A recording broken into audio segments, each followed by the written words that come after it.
আমি এই মুহূর্তে রয়েছি আলিপুর সর্বজনীনে। তাদের ৮০তম বর্ষ।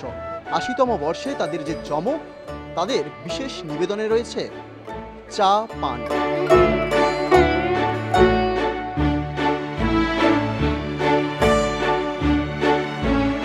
আমরা মনে হয় এই থিমের মধ্য দিয়ে প্রত্যেক বছর কিছু না কিছু বিষয় তুলে ধরি, সেখানে চমক থাকে, মানুষের পছন্দ, বিচারকদের পছন্দ, মানুষের কাছে গ্রহণযোগ্যতা সেটা পরের বিষয়।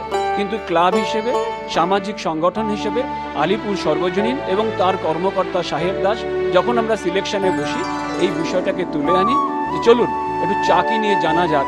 এক চুমুকেই চমক থাকবে, চায়ের টেবিলেও চমক থাকবে, আর আমাদের থিমেও চমক থাকবে। আপনি দুর্গা ঠাকুরটা দেখলে বুঝতে পারবেন যেটা মনে হবে এমবসিং করা আছে। এবং দেখবেন অনেক এখন পার্কের দেওয়ালে বা বিভিন্ন জায়গায় এই ধরনের আর্টগুলো ব্যবহার হয়, কিছুটা ফিউশন হয়ে গেছে। এই আর্ট দিয়ে ওই অঞ্চলের যেমন চা ব্যবসা আছে, চায়ের সঙ্গে সম্পর্কযুক্ত মানুষ রয়েছে, তার পাশাপাশি ওখানকার শিল্প চেতনাগুলোকেও, শিল্প ভাবনাগুলোকে, এক্সিকিউশনগুলোকেও আলিপুর সর্বজনীন তুলে ধরার চেষ্টা করেছে। তার একটাই কারণ, মানুষ জানুক, মানুষ তার রুটকে জানুক, মানুষ তার সভ্যতাকে জানুক।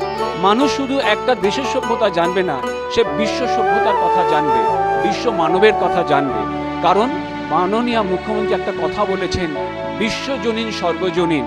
সর্বজনীন পূজার মধ্য দিয়ে আমরা বিশ্বের বিভিন্ন খবর, বিভিন্ন বিষয় মানুষের কাছে তুলে ধরি, মানুষের চেতনাকে স্পর্শ করার চেষ্টা করি, রূপ, স্বাদ এইগুলোকে আমরা স্পর্শ করার চেষ্টা করি।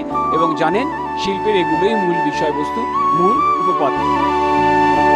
অ্যাকচুয়ালি আজকে আমরা সবেই বেরিয়েছি, তাই এর আগে দুটোই হয়েছে দেখা। হ্যাঁ হ্যাঁ হ্যাঁ।